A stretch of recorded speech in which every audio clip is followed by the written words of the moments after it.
I'm shaking up my liquid IV because I can't rebound at all. Peter wants to talk about being a first alarm guy. We have bad news off the top. Let's Yeah. get that out of the way. Spencer Strider underwent an internal brace procedure. We're going to dive into that a little bit, and what it means for the Atlanta Braves, how they can like kind of rebound. Bobby Miller is dealing with, I saw shoulder inflammation, but there's no structural damage in his shoulder, but we are going to get into that as well. And then we're going to do something positive. There are 6 10-win teams in Major League Baseball right now, and we're going to talk about why each of those 6 is a 10-win team. And we're going to like kind of dive into it and have an overarching theme as to why, and then, get into that. It's all on the Just Baseball show for today, Monday, April 15th. And Peter Apple, it's brought to you by BetMGM, the king of sportsbooks. Remember that first bet offer is still live to get paid back 1,500 in bonus bets. All you got to do, download the BetMGM app on iOS or Android, use code JustBaseball, deposit at least $10, and those first bet offers up to 1,500 in bonus bets will be loaded into that account. Remember, gamble responsibly, must be 21 or older. Terms and conditions apply. And if you do have a gambling problem, make sure call or text 1-800-GAMBLER. Again, code JustBaseball, which you can find in the episode description. I don't want to talk about injuries every freaking day. It's the worst part of the podcast. I hate it. Nice song. Are you going to commercialize that? Is that going on Spotify as its own unique thing? See, do you ever have it in the back of your head that you maybe could be a singer? Because No, I never. still do. Like maybe. Yeah, no. Okay, let's talk injuries, I guess. We'll Yeah, get Spencer into it. Strider, he's hurt, and freaking Bobby Miller, he's hurt, and everybody's hurt. Have you seen the Rangers? Every one of their players is hurt. This is a Everybody. disaster. Cody Everyone Bradford who just hit the throws IL. above 97 miles an hour is on the IL, except for Grayson Rodriguez and Hunter Green. Please, So God, have them stay healthy. I saw a tweet, and it was a screenshot of the leaders in fastball velocity on Fangraphs. Yeah, it's going viral. And I wish I wish I liked it or bookmarked it, but I was pissed. So I was like, I wish I could dislike this. So I didn't like it. No, that's the Um, answer to that question. The only guys averaging above 96 who are not on the IL is Grayson Rodriguez and Hunter and Green. Hunter Green. That's That's it. it. Like That's it. it was literally a screenshot of the top 15 guys, and there Not were counting maybe relievers. Not counting relievers, yeah, just no, starters. like qualified starters, and there were I think 3 names that were left untouched at that point when it came to average fastball velo in 2023. And then Bobby That Miller is went an down. insane thing to think about. And we're going to get into Bobby, but Strider was one of the top dogs in that. And Spencer Strider underwent an internal brace procedure with Keith Meister.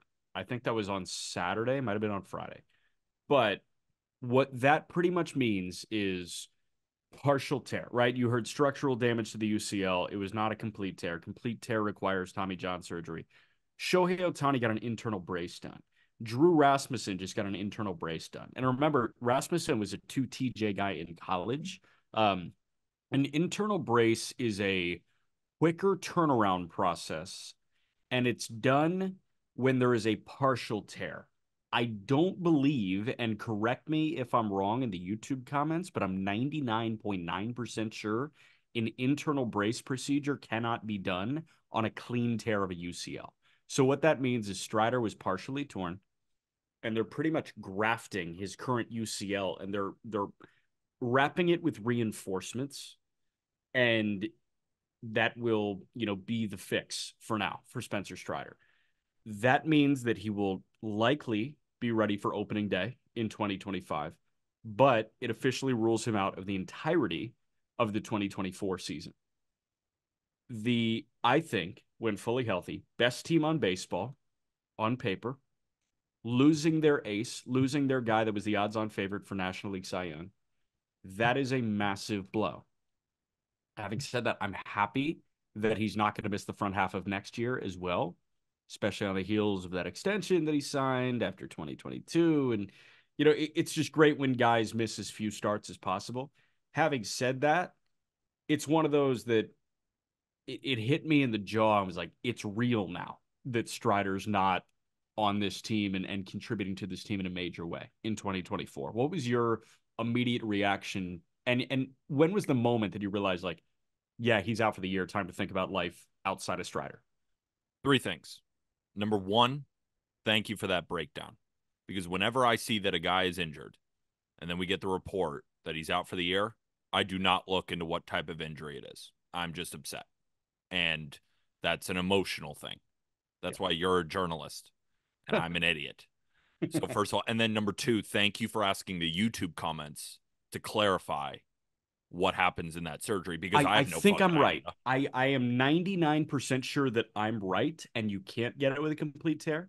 But if I'm wrong and you are a medical doctor or believe that you could be a medical doctor, then go ahead and correct me. I don't know shit about anything like that. So yes, first of all, shout out to YouTube. Hit that subscribe button. Why not?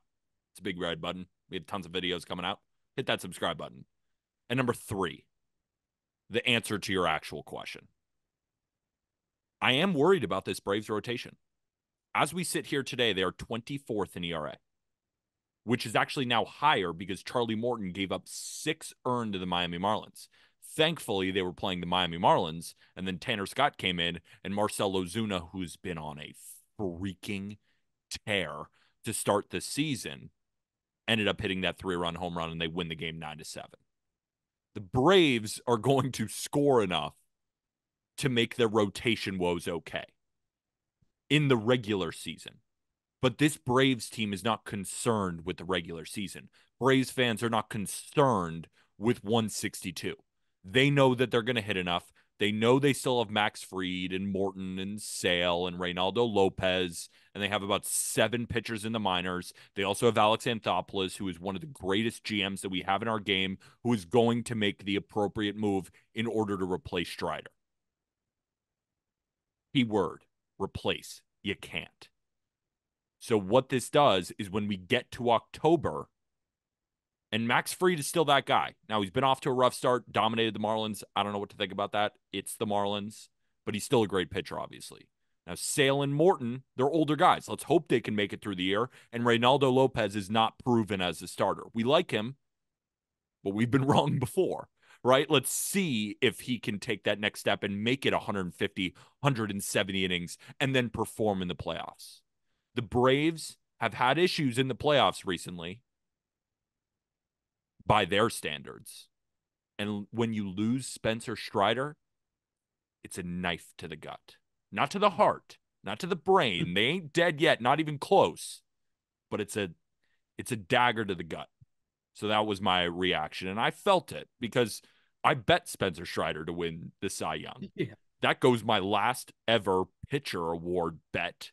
I'll give them out, but I ain't betting shit because these guys, they can't last. It's not their fault. Spencer Strider throws 100 miles an hour with one of the best sliders in the world. That's what he gets paid to do. And we know what happens now. And it sucks.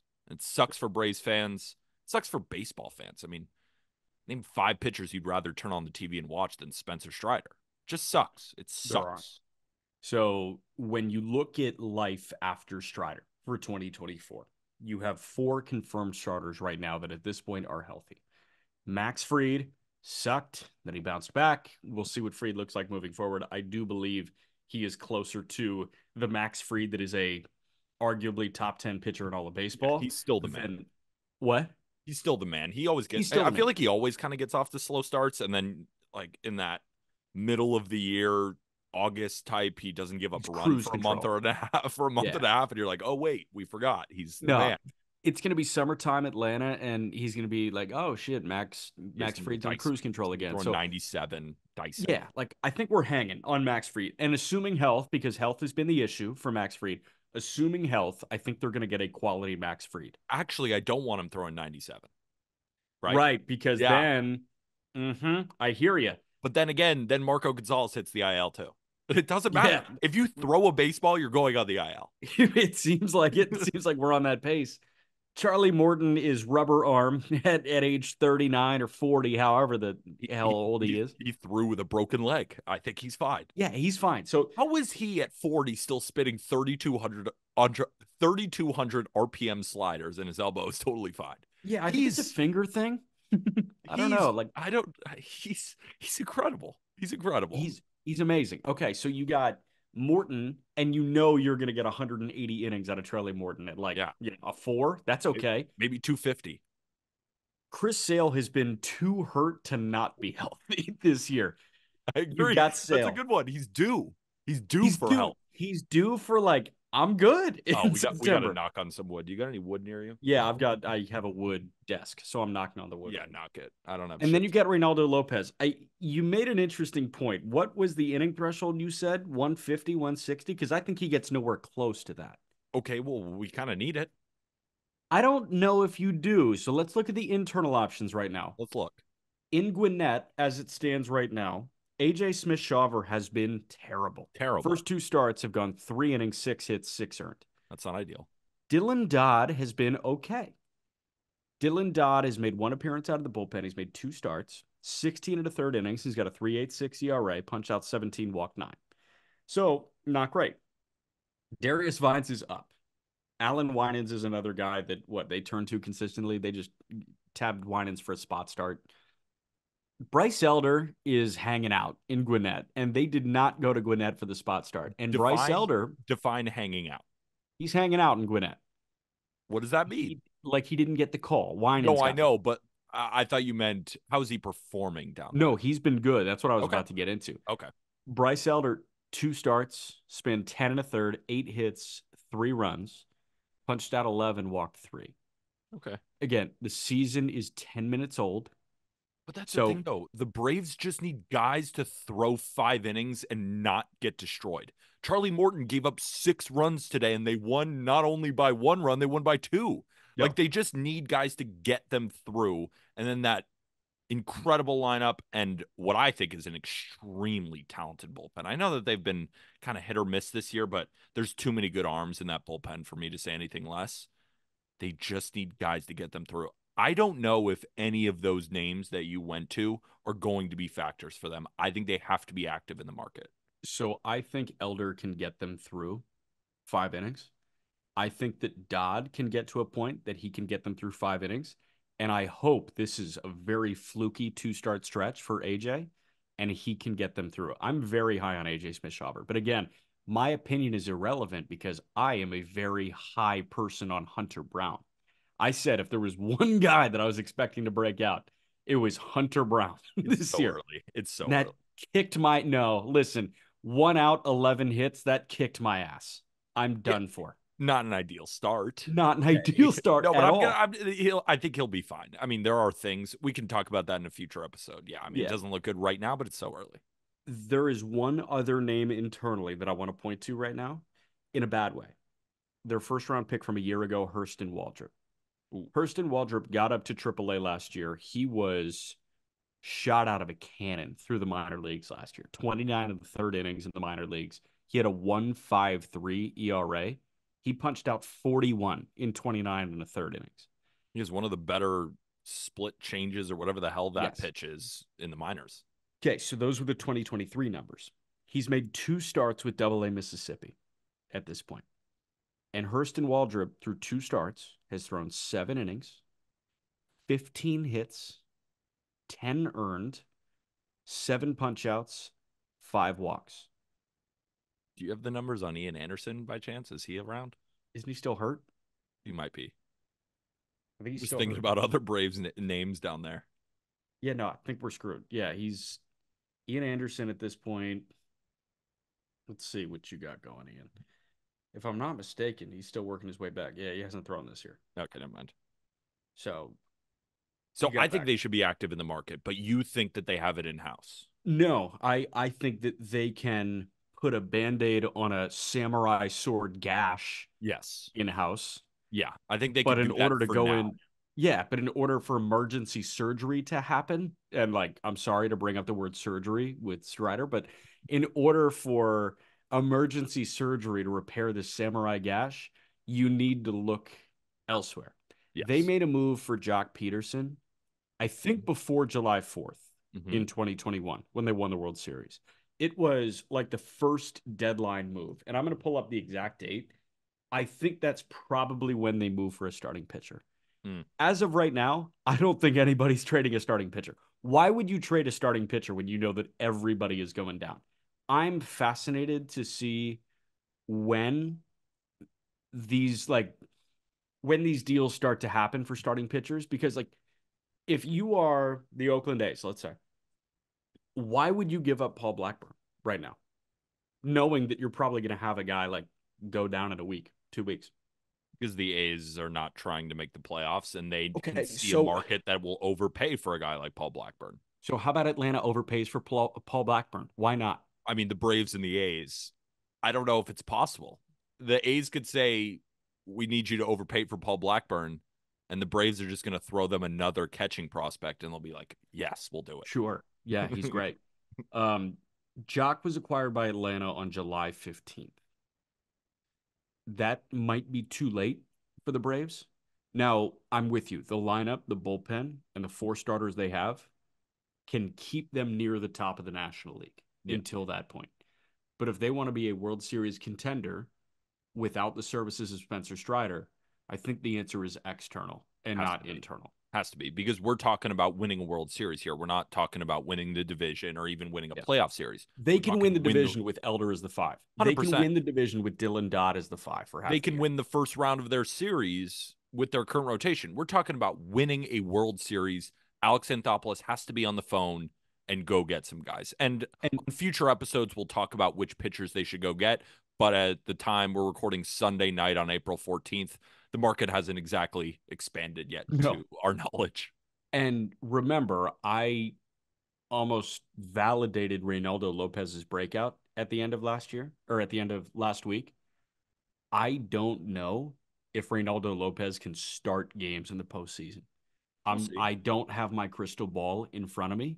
If Reynaldo Lopez can start games in the postseason, then hey, have fun with your internal options like Elder, Dodd, Vines, whatever you want.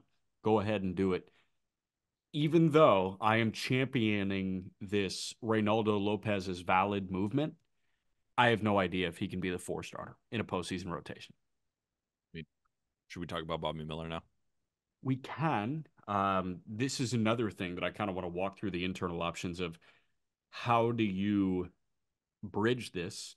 Because we don't know how long Bobby Miller is going to be out. It was a shock when Bobby hit the IL. We saw that and was like, what happened? Felt And then, random. yeah. And then the body part, we were like, what happened? Shoulder. There's no structural damage after an MRI. Shoulder Thank God. inflammation. Thank God. He's going to shut down for a little bit, it sounds like, and then he will start throwing again. He was fully ramped up, so it should be a relatively quick ramp up process, but it will likely result in a rehab assignment. I can't even start to set a timetable, but assuming he misses multiple turns through the rotation, I want to get this out of the way. I'm not concerned about the LA Dodgers. Having said that, Walker's working his way back. Walker's fine, by the way. If you Yeah. guys didn't see on Instagram, he got hit with a comebacker in his hand, in his pitching hand, and he was removed. Dave Roberts said that it was precautionary, and he posted on Instagram, knuckles are fine. Talk to you on Thursday, or yeah, be back on Thursday, like that Yeah. kind of thing. So he's good. Walker's working his way back. Kershaw will likely be back around the All-Star break.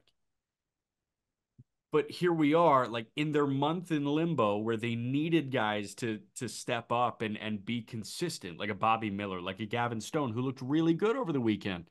Great. They needed Bobby Miller on the hill every time through for like 2 months. It's like just get through 2 months. And that didn't happen, which is very unfortunate.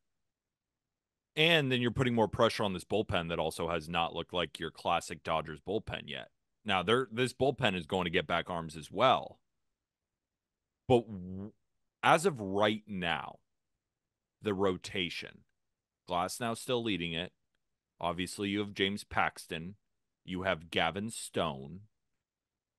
How are they piecing together the other 2 starts for the time being? That's the question. Glasnow, Yamamoto, Stone, Paxton. I can't believe I forgot Yamamoto. Yeah, you shouldn't forget that guy. So who are we calling up here? Because the Dodgers, luckily, have an influx of riches down in their minor leagues. Now, the Braves have a lot of arms as well, but we've seen the Dodgers have more success with pulling up some of these minor league guys.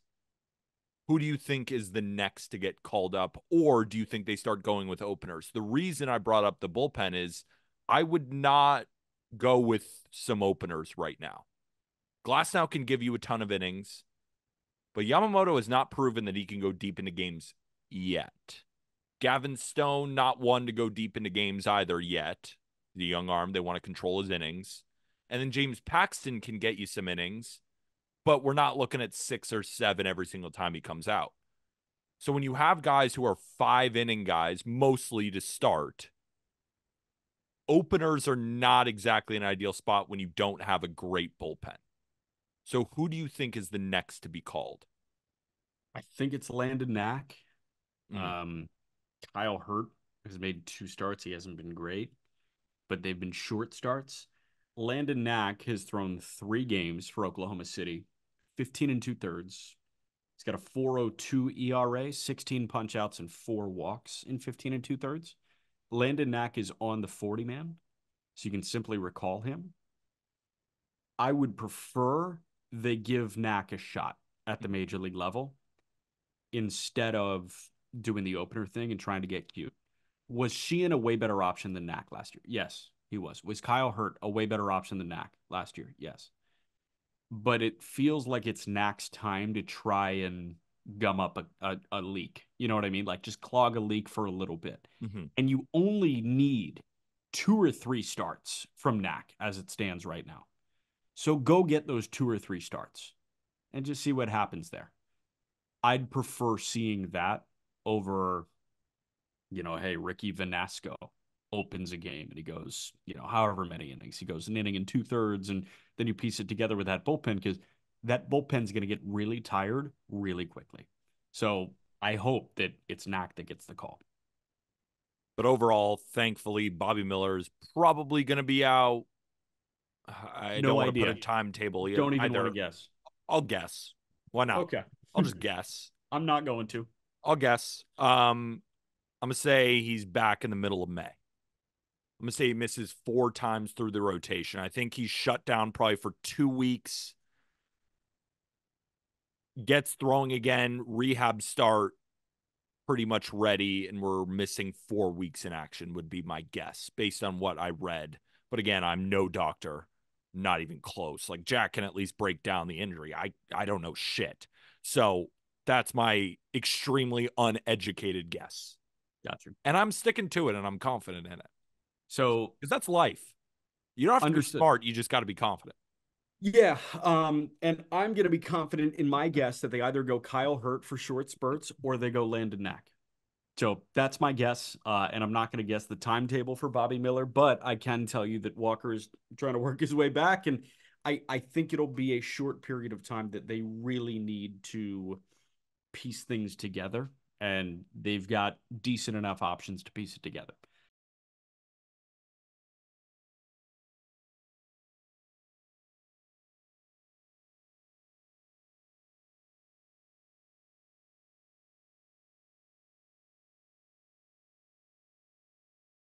There are 6 10-win teams in Major League Baseball. Why are they 10-win teams? We just talked about the Dodgers. I'd like to start with the National League, and then you can tie us up with the American League. Does that work? Let's do it. Okay. I am going to start with the LA Dodgers. And my reasoning for the LA Dodgers, I wrote it down. Like, I want to make sure I get this right. The money is the reason that they are a 10-win team. Shohei is 2nd in total bases. Mookie Betts is 3rd in total bases. Teoscar Hernandez is 8th in total bases. And before you say, how is Teoscar Hernandez in the same breath as Shohei and Mookie when Shohei got a $700 million deal and Mookie got a $300 million deal? They paid Teoscar Hernandez $23.5 million for 1 year after he had a 1.8 WAR season. They outbid everybody for 1 year of Teoscar Hernandez's services. I guarantee you there was another team that was willing to go like 2 for 15. They were like, you know what? Fuck it. I think the Red Sox did, and they lost out on him. They lost out because it's like, oh shit, they're going to give me this over 1. Let's do it. And then, I can prove myself and go hit it again. And like, obviously it's a great situation for Teoscar, and, He'll obviously be great this year and he's going to cash in with a huge bag, but he is part of the money conversation. Will Smith, who just got extended for 140 million, is hitting 356. Freddie Freeman is hitting 302. On the hill, they're a $135 million man. Tyler Glasnow has a 225 through 4 starts. He has 29 punch outs in 24 innings, and opponents are hitting a buck 33 against him. The reason they are good is because of their big ticket guys. The bottom of the order has not been good. You said the bullpen's been spotty, but you know what we can rely on? A solid start from Yamamoto, an elite start from Glasnow, and that front 4 or 5 in the batting order, killing teams. And we're going to sit here and say Dodger baseball is unfair. No, they pay the right guys. They pay the right guys a lot of money. And those guys that are making a lot of money are living up to it right now. Typical big media. Typical big baseball media from Jack McMullen. Yeah. Not even mentioning they're paying the right guys. Michael Busch has 4 straight home runs for the Cubs. Okay. You're not even going to mention that? That's great. He wouldn't be on the roster right now. He'd be doing this in Oklahoma City, and we'd be like, damn, that sucks. I'm going to be a quick hater. Okay. I'm going to be a quick hater, not for you, for the Dodgers, because they're obviously very good. But hasn't this start underwhelmed you a little bit? Hasn't it? No. This is the Los Angeles Dodgers who just spent $1 billion. They don't win every day. There are better teams right now. They're in the thick of the best teams in baseball, as they should be. But isn't this the team that at a 104.5 win total? Isn't this the team that once they signed all of these guys, people just wanted to stop watching baseball because this team was so elite? The reason I'm bringing this up is no matter how many people you sign, you still got to win. You still got to win. And this start to the regular season, in my opinion, based on what a lot of people's expectations were of the Dodgers, is a little underwhelming. I have been underwhelmed by Yamamoto. Do I still think he's amazing? Absolutely, I do. But Bobby Miller had a few bad starts. Gavin Stone has looked good and has looked bad. James Paxton, similar thing. Glasnow has been amazing. The top 5 in the lineup is overwhelming. They win games by themselves. It almost sometimes doesn't matter who's on the mound. But isn't that fair to say that the Dodgers have been underwhelming, even though they're in the mix of the best teams? I don't think that's fair to say. I think that they are not as deep as other teams, and I think that's probably what we're getting into here. I want to go back to the 2011 Miami Heat. Oh, great. Let's do that. Yeah. LeBron, Wade, and Bosh. Right? True. I think Mario Chalmers and Zydrunas Ilgauskas rounded out that 5. Okay. So, I think Joel Anthony started games for them too at the 5. No, You know why they were really good? You know why they won 58 games that year? Because LeBron, Wade, and Bosh. Because they had LeBron, Wade, and Bosh. You know why the Dodgers are really good this year? It's not because Gavin Lux is OPSing 950, because he's not anywhere close. Chris Taylor sucks. It's because Shohei Ohtani is freaking Shohei Ohtani. It's because Mookie Betts is freaking Mookie Betts. Will Smith is balling out. And even the subdued version of Freddie Freeman is a kick-ass first baseman. Okay, they're but you're saying the most obvious thing on the place of the earth, that the front 5 in their lineup is incredible. Obvious. I'm just saying I have been underwhelmed because this Dodgers team spends so much money. They have all the best players, and yet they're very good. They're not dominant. They're not controlling the league. They're not beating the piss out of every other team. No, they're winning series 2-1. They're winning in close games. I am just saying, for how lauded this Dodgers team was, how all the people on social media were going to say, I'm going to stop watching baseball because the Dodgers are too damn good. They're not too damn good. They're great. They're great. If you were to power rank teams right now, they might be one. Probably not. The Yankees are better. Just saying. We'll talk about the American League later. All I'm saying is, compared to expectations, I have been underwhelmed, and I think that's fair. I think Dodger fans have been underwhelmed. Do you know who the only team in Major League Baseball?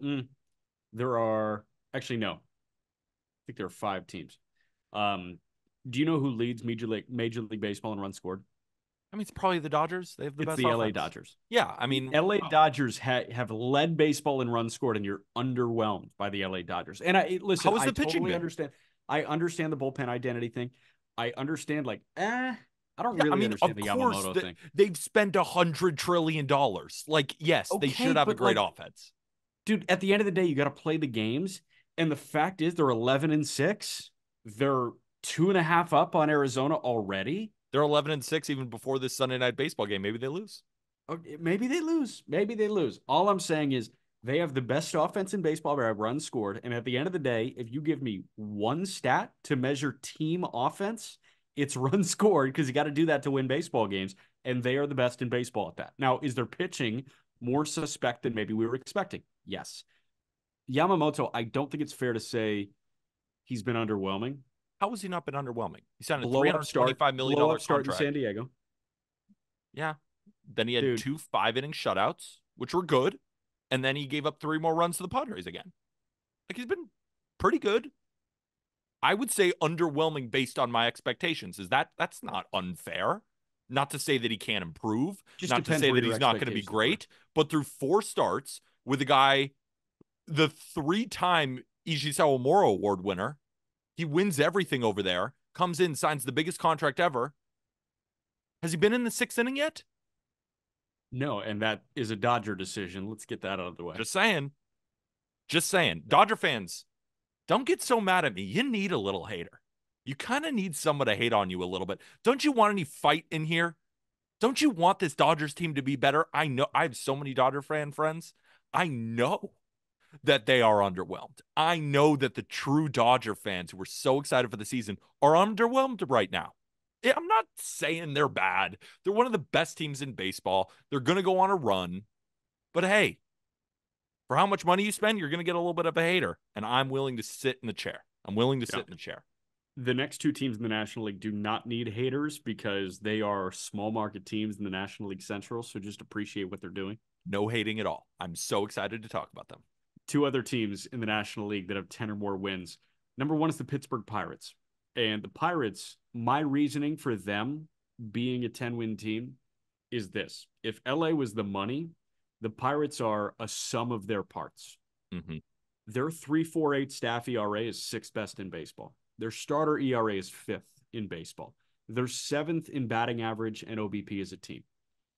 Oneil Cruz and Henry Davis have been disappointing. I know Cruz is, hitting the sporadic homer, but he's really struggling. He's OPSing under 700 right now. Henry Davis OPSing under 600 right now. So, how do you counter that?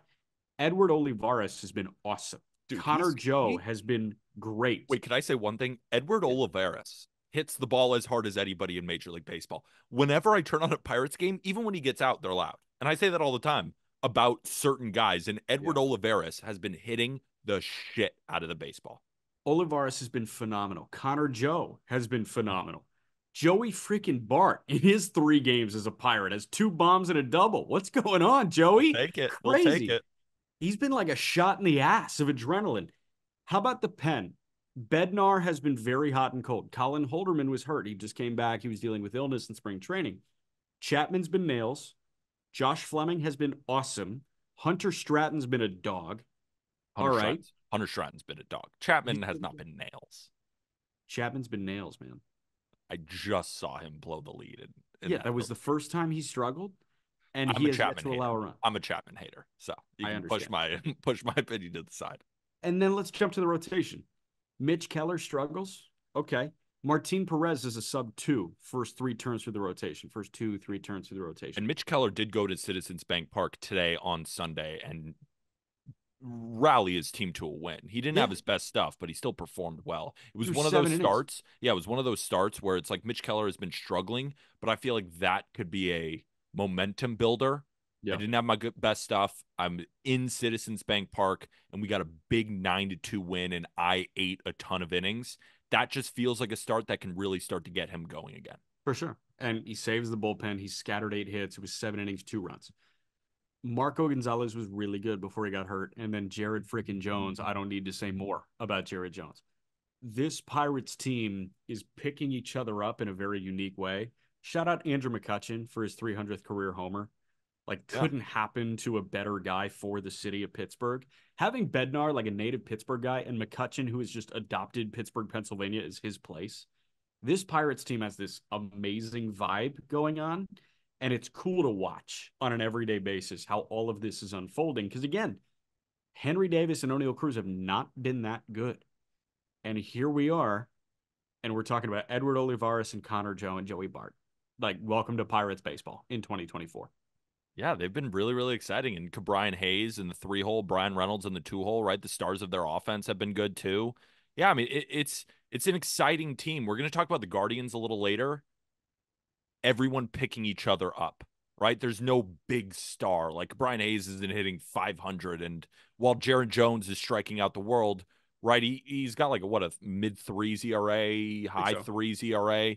So it hasn't been one guy. It has been a full team effort. And when it's a full team effort, so much fun to watch because Again, any guy can do anything at any given moment, right? Even yep. Alika Williams down there in the 9-hole can Yeah, still it's spray crazy. you a base hit. Like, it's been a very good time to be a Pirates fan because you never know who's going to get the big hit or who's going to come in and nail down the 7th when you have a lead or who's going to give you that 5-inning shutout performance. It's just been really, really fun to Yep. watch Pirates games. And it's for Pirates fans, it's got to be just exciting because the window is still opening. The window isn't really supposed to be open yet, but you're starting to see the guys come up, and it's damn exciting. So the Dodgers were the money. The Pirates were a sum of their parts.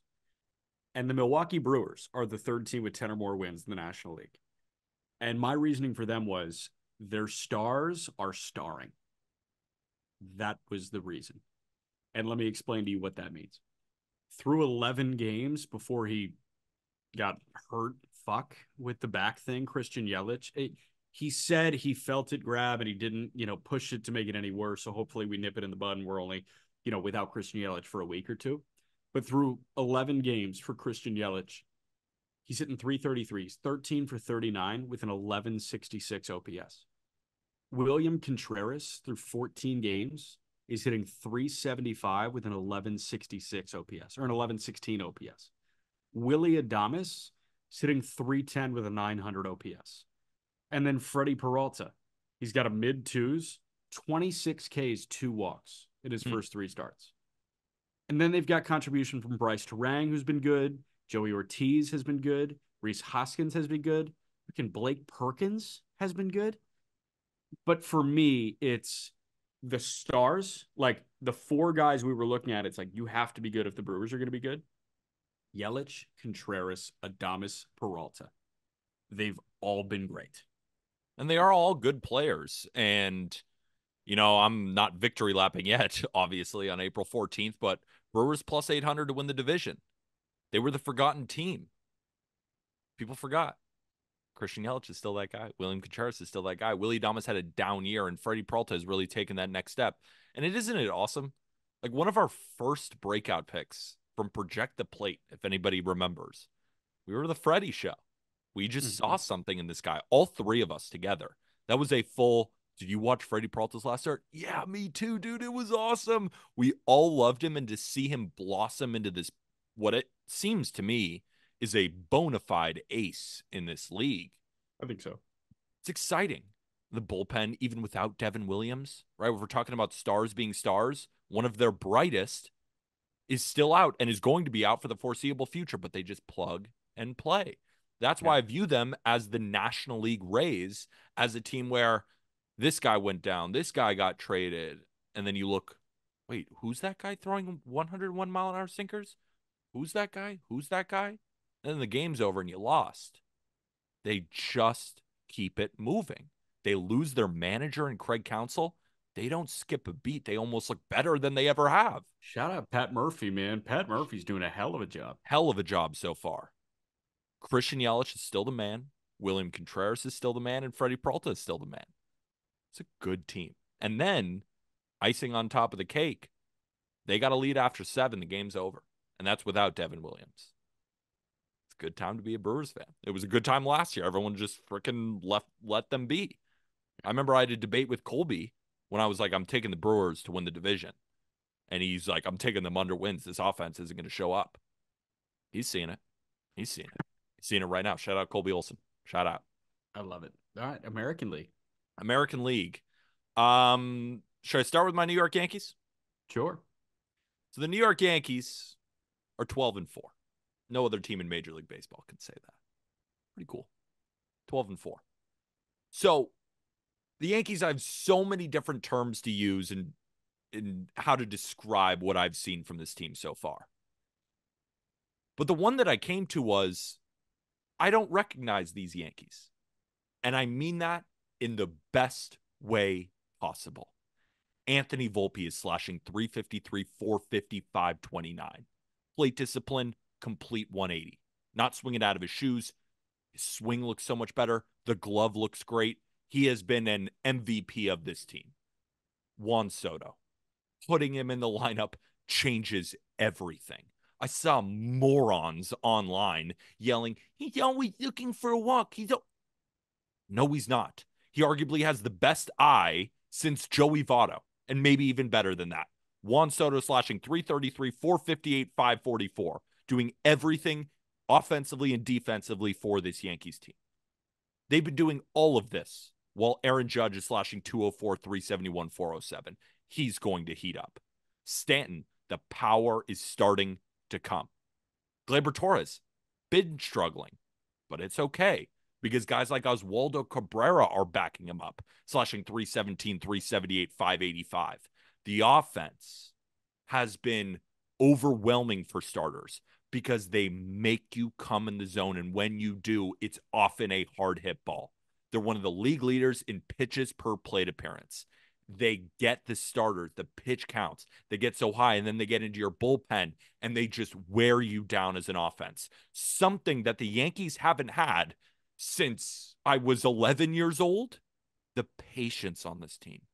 There isn't these 30, 40% strikeout guys in the lineup just ruining rallies. No, the Yankees create rallies by themselves. How about the rotation? No Garrett Cole, no problem. Rodon, 1.72 ERA. Stroman, 2.12. Schmidt, 3.68. Nestor, 3.50. Luis Gil, 3. Dominance. The rotation has been awesome. Now, the rotation has been good in spurts for the Yankees, but it hasn't looked this good. And what I mean by that is it's looked this good without Garrett Cole. Yeah. Clay Holmes is a stud in the bullpen. So is Ian Hamilton. So is Caleb Ferguson. Nick Birdie has been good. Victor Gonzalez has been good. And then you got guys at the bottom. This Yankees team, I don't recognize them. And it's been an absolute joy to watch. That's how I would describe them. I don't recognize them.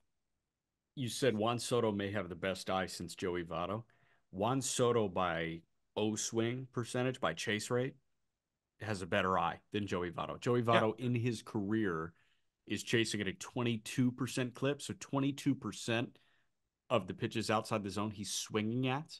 Juan Soto has a 20% chase rate in his career. Thank you for saying that because I thought I was over-exaggerating. Juan Soto is the best eye of all time. How about that? How about that? How about that? That's an interesting one. Choice. I was being nice. Fascinating. Joey Votto, great eye. And you came in, you know what? You shouldn't have done that. Juan Soto's the greatest eye of all time. It's early in Soto's career, but I'd give him $1 trillion. I would. As of right now, Juan Soto has a better eye than Joey Votto. So we can pump the brakes on like greatest of all time, but yeah, it's very interesting to see Juan Soto. Juan Soto is swinging at 65% of the pitches that he sees within the strike zone. That is the second highest mark of his career. Only higher mark was 2019. He's chasing at a 15.3% clip. That is the second lowest mark of his career. So what that's saying, and again, like we're only 2.5, 3 weeks into this season, but what I'm saying there is he's chasing as little as he really ever has, and he's pouncing on pitches in the strike zone nearly as often as he ever has. How about the defense in right? Yeah, awesome. He's been good there for some reason, and like I don't know what goes into that. Like, that's is it a buy-in thing? Is it a that goes to show you? Isn't it such a buy-in thing that these guys are all such great athletes and such great baseball players? If they just gave a shit for 5 seconds about defense, they'd be great. That's what infuriates me about Acuna. Frankly, You throw 100 miles an hour from the outfield. You have top of the line speed. You're obviously intelligent enough to play a corner. Why are you not good? Same thing with Soto. He won a Gold Glove even though he didn't deserve it, and then is the worst defender. It makes no sense. He's No, better than that. He's he showing was it a Gold right Glove now. finalist. He didn't win Gold Glove finalist. Soto didn't win a Gold Glove. If he won a Gold Glove, that'd be stupid. But I will say it was a bit more justifiable for Soto to be a bad defender than Acuna to be a bad defender, because Acuna like can swipe 70 bags and we know what the tools are. Soto is one of the more coordinated players that we've got in the game. I think that this guy sees the game in a way that like really nobody else in the game sees it. But there are way more athletically gifted people in this game than Juan Soto. I'm not saying that Soto has the get out of jail free card for being a terrible defender. It's fun to see him perform at a much higher level this year. And I don't know if the advanced metrics prove it, but like he looked like a liability in San Diego. He looked like a liability his last couple of years in Washington. Now he looks like a good defender in right based on like how you watch the games unfold, and you can speak to it better than I can. But Soto, it was more justifiable because Acuna is 40-70. We know who you are as an athlete. Soto is, okay, you're not a freak like that. You're just way more coordinated. You have better than 2020 vision. You have the Dylan Cruz thing. But I feel like that's a little bit disrespectful to Acuna. Like, what do you mean he's not coordinated? He's incredible. No, he's incredibly coordinated. But that's what I'm saying. He should be an elite defender. But this isn't an Acuna conversation. This is a freaking Yankees conversation. No, I'm just saying like Acuna is a freak and he's coordinated. He should be the best right field defender in baseball. Okay. The athletic freak that's coordinated is the best defensive right fielder in baseball. And he's in San Diego right now. Could be Judge, but he moved to center. No, it's Tatis. It's Tatis. No, it probably is Tatis. Because that dude has fucking buy-in every pitch. Yeah. Acuna doesn't have buy-in. Soto right now has buy-in with the Yankees, which is awesome. The Yankees overall 10th in OPS, 3rd in ERA as a starting pitching staff, and 4th in ERA in the bullpen. Are you disagreeing with me when I say that they're the best team in baseball right now? No, they are the best team in baseball right now. Can you say it again? The Yankees are the best team in baseball right now. That's disgusting. Don't do that. That was awesome. Don't do that. That was awesome. All right, let's talk about the Cleveland Guardians, a team who just lost 2 out of 3 to the Yankees, but fought back and won that game. The last game of the series, 8-7, freaking Yankees defense. But whatever. The Guardians, the way I would describe them, they are a well-oiled machine. Yeah. Very similar to the Pittsburgh Pirates. 13th in OPS as a team, 15th in ERA from the starting pitching staff. You wouldn't expect that from a team that is 10-5, but everybody is doing their job, and it's largely without a guy like Jose Ramirez. Jose Ramirez, as we're sitting here today, slashing 234, 246, 391. If I told you that slash line for Jose Ramirez, and they won't have Shane Bieber, and they won't have Gavin Williams, what would you have said the Guardians' record would be as we sit here on Sunday, April 14th? The reverse of what they are at right now. They are at 10-6 because guys like Steven Kwan will not stop hitting. He's hitting 381. Andres Jimenez, of course he's back because he's awesome. And he's hitting 333 with power, and just I think he's the best defensive second baseman. I mean, I don't want to say I've ever seen. Don't say ever. He's the best defensive second baseman in the league. That's fine. He's the best defensive second baseman in the league. Okay. Josh Naylor put up a 372 WRC plus last week. He's going to be Just Baseball's player of the month or player of the week. It's pretty good. Do you like Josh Naylor? Just curious. Yeah, he's solid, man. Yeah, no, he's really good. No, he's hitting it really well. Yeah, but and you look at the rest of the lineup and you're like, well, where are they getting production from?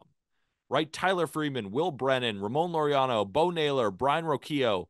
Their stats haven't been good, but they've all been good when you need them. And I think that's the key here. And that's why I am a little bit worried about this Guardians team, is that the hits have been coming exactly when they need them, and that's not always going to be the case. And I'm going to need more production, especially the bottom 5 in their lineup.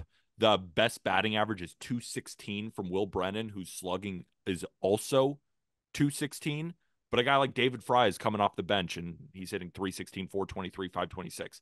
The offense overall has been better than what people think, but at the same time, I'm going to need the bottom 5 of the lineup to do a little bit more.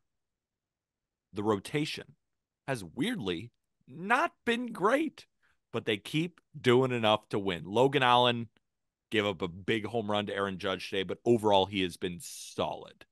Tanner Bybee ran into troubles in his last start, still great.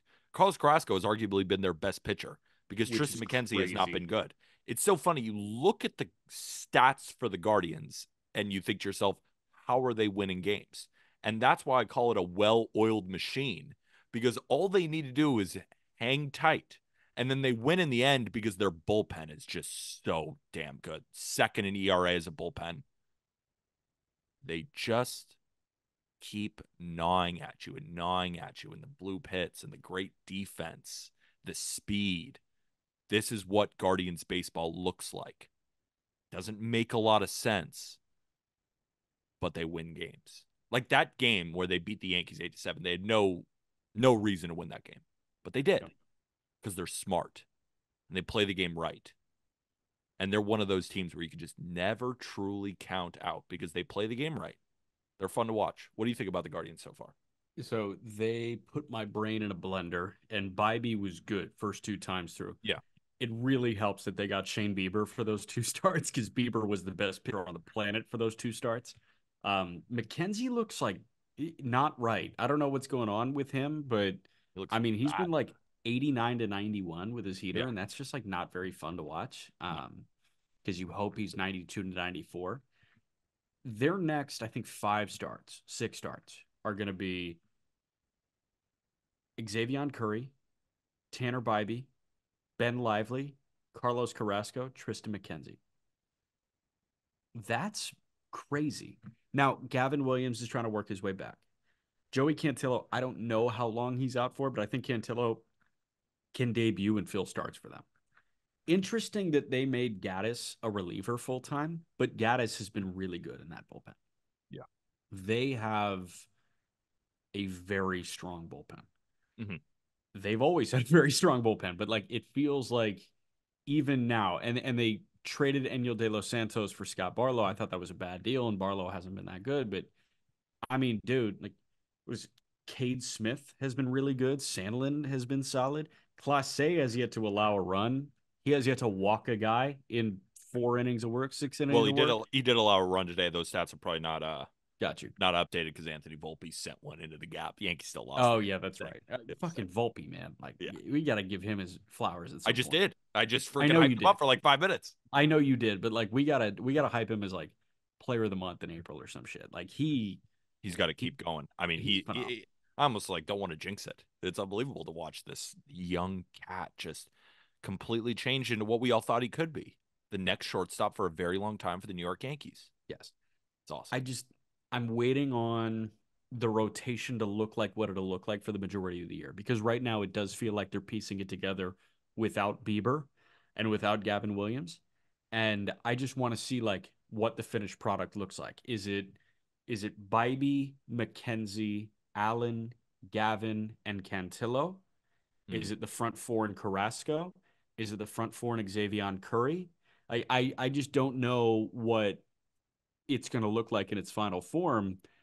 And the fact that they are a 10-win team in Major League Baseball right now, and we have no idea what the final form of their lineup and the rotation is going to look like, is a testament to that well-oiled machine. And I think they should keep running out Carrasco just until he bottoms out, because I mean, he's been very effective and he's an established starter. He's a former Guardian himself. So just keep running him out there until I mean, who knows? Maybe he just has this weird, great season. Who knows? His stuff looks fine. I don't think so, but we'll see. Yeah, I don't think so either, but we'll see, right? So maybe he proves us a little bit wrong. Our last 10-win team, they're 10-6 compared to the Guardians at 10-5. Maybe these standings are a little bit old, but regardless, they're a 10-win team. The way I described them was a rocket ship. This team's fun as shit to watch. You got to turn on more Royals games. 6th in OPS as an offense, 15th in ERA in the bullpen. But what I want to talk about is this damn rotation. Cole Reagan's another awesome start against the Mets. He's one of the best left-handed pitchers in Major League Baseball. Seth Lugo, let's start respecting the hell out of this guy. Turned in a great year for the Padres. People doubted him as a starter. Then he comes over to the Royals and he's been shoving. Now the strikeouts haven't been there, but who cares? He's been really, really effective pitching to a 1.45. Brady Singer, back. I think it's fair to say sinker velocity's back up. Has looked really awesome. He's got a 0.98 ERA. Michael Wacha, kind of forget about him. One of those boring pitchers. And then you look up and it's like, well, Michael Wacha put up a 3.80 ERA in 170 innings this year. Got a 4 ERA already in 3 starts, 18 innings, eating innings for them. And then Alec Marsh down to the 5 spot. Now, I'm not a huge fan of Alec Marsh, but what can I say? The man's been effective. But it's the offense also. Because Bobby Witt Jr. is arguably the best player in Major League Baseball. Any disagreements right now? I mean, arguably. Right now. That's not all I'm saying is right now, arguably, he's the best player in baseball. So I think as it stands right now, Mookie Betts through 16 or 17 games has a 1.5 F4. You forgot I'm a Dodger hater. Yeah, right. But you have a photo of Mookie over your left shoulder, so that kind of doesn't make sense. I know, but they need a hater, and I'm willing to do it. So, all right. Hold on. The guy that is funny for all people watching on YouTube watching me hate on the Dodgers with Mookie and Ohtani. Right. No, I know. The guy that's sandwiched by like the Dodgers' 2 best players is for some reason like trying to convince me that Bobby Witt's the best player in baseball right now. He's not. But he's playing like a top 5 player in baseball. I said that with our friend Ben Stevens at Sports Grid on the early line last week, and it's just like, this guy is doing unfathomable things right now. He has 33 batted balls at 95 plus right now. It's absurd. He's slugging 710. Dude, so hard hit rate, right? The number of batted balls that he has that are 95 plus, 70.2%. 7 out of 10 batted balls that he has put in play have been hit 95 plus. Do you know how fucked that is? He's got a 1.4 F4 through 15 games. He's 4th in WRC plus in baseball. This guy's average exit velocity, I just want to pull this up. That's why I said arguably playing like the best player in baseball right now. I think it's a fair argument. 98.3. All right, average exit velo, minimum of 15 batted balls.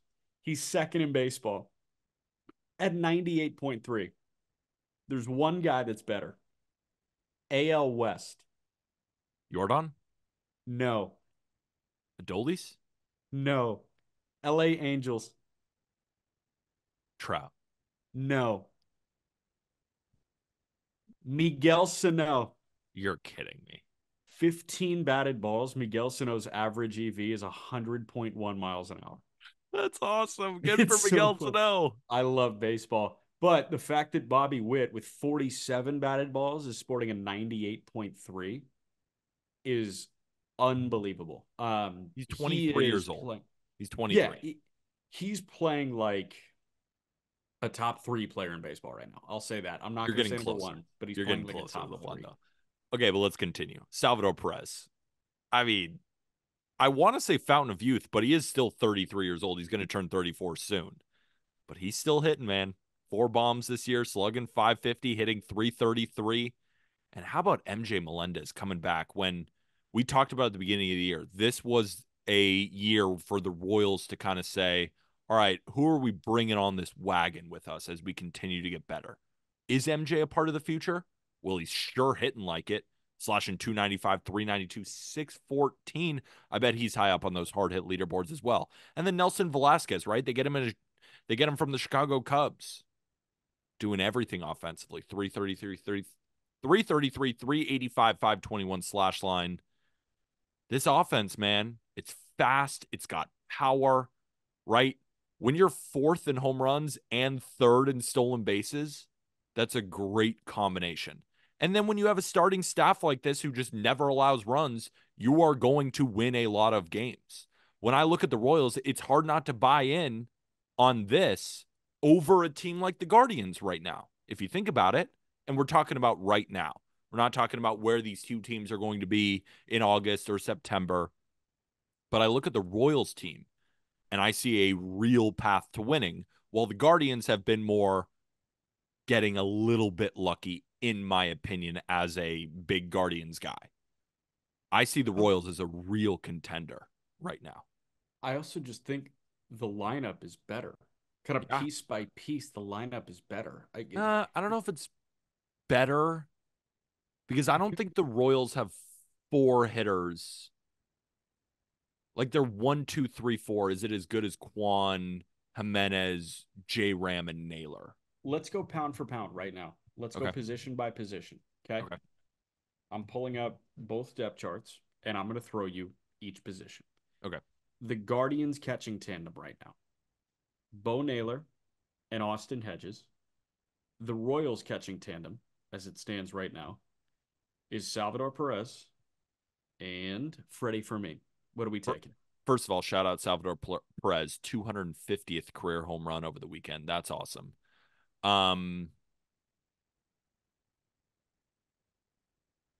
I still want to pick Bo Naylor, and Okay, Bo Naylor has the second I highest know he's been bad launch so angle. far. He's been bad. He's putting everything in the air. Joey Gallo obviously has the highest launch angle right now in Major League Baseball. I think Bo Naylor is second. I think I would. I know Royals fans are gonna be like, "What are you talking about? Salvi's off to a hot start." I would still prefer Bo Naylor. Now you can trash me in the comment sections. That's Okay, my fine. opinion. I still think he's better. Fine. Also, because Salvi's just not a defender anymore. So Yeah, if he fair. stops hitting, right, this Okay. is what you got. First base, Naylor versus Vinny. It's Naylor right now. No question. Josh. Naylor. Naylor. Oh, are we talking about right now? Yeah, right now. Oh, then Salvi. No question. Sorry. Okay. I didn't know So if we were talking Salvi. about right now. Yeah, Yeah, Salvi, 100%. Salvi. So let's take a gander at first base, right? Vinny versus Josh Naylor. I'm taking Josh Naylor. 100%. No doubt. Andres Jimenez at second base against Adam Frazier. Jimenez, Not right? even close. Yeah. Shortstop, it's not even close. It's Nope. Rocchio and Bobby Witt. Not even close. As of right now, J Ram is slashing 234, 246, 391. Yeah, but Michael Garcia is 194, 235, 403. Yep. So both underwhelming, but J Ram. Yep. I want to go to the outfield quartet now. MJ Melendez, Kyle Isbell, Hunter Renfroe, and Nelson Velasquez. I'm going to clump him in there. And the outfield quartet for the Guardians is Kwan, Brennan, Laureano, and Tyler Freeman. I think I'm taking the Royals right now. Yeah, Give I'll me take the Kansas Royals City. right now. Yeah. I think pound for pound, this lineup in Kansas City is better than the Guardians lineup. Yeah, I think you could say that. I mean, the numbers would even back you up, right? Talking about 13th in OPS versus 6th in OPS. Yep. Royals lineup has been better. But I think we all thought that the Royals would hit. Just could they pitch? And I've just been so impressed. I knew what Cole Reagans was going to do, but I just kind of overlooked guys like Lugo and Waka, and they're just damn and solid. Singer. Don't forget about Brady Singer. I was going to bring it up. I'm just more grouping Waka and Lugo in the same one, and then I was going to laud Brady Singer for he's been the best pitcher on the team. So to have that, especially with Royals fans dealing with Greinke and freaking Jordan Lyles and all these guys, like to see like consistent, good starting pitching. Royals fans, let us know in the comment section. Just got to be awesome, right? Just tell us how awesome it is in the comment section. But that's what I have on the Royals. They feel like a rocket ship when I watch them.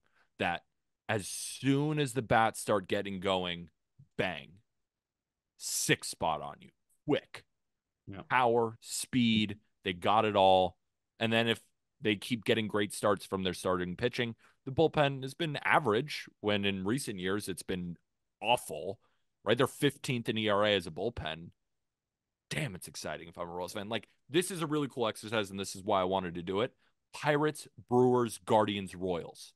You guys are the talk of the town right now. Yep. Live it up. And then you got the Yankees and Dodgers on the side. Everyone knew the Yankees were going to be there. The Dodgers are kind of that underdog. Yeah.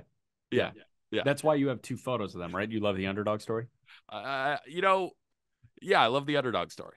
Good job for you, Gotcha. Dodgers. What are they, 11-6? No Yankees. But you guys are doing well. You're trying your hardest. Good for you. Keep trying. Hey, guess who's wearing the merch today? Jack McMullen's wearing the merch, and you should get your merch too. Once every 100 episodes, Jack McMullen dons a Just Baseball hat. Don't be like Jack McMullen. Get your merch in the episode description. Get that out of my face right now. Actually, it's a beautiful hat. Keep it in the camera. I like that. Go get yours. I think we got to restock the rope hats in our merch store. But whatever. Go get some Just Baseball merch. And if you are listening on audio, whether that be Spotify, Apple Podcasts, or wherever you listen to our podcast, if you could leave a 5-star review, we would really, really appreciate it. It's the best way to support this show without spending a dime. On top of it, subscribe on YouTube. That's Jack McMullen. I am Peter Apple. And guess what? We'll be back tomorrow, just like we are every day, 5 days a week. And with that, thank you, everybody.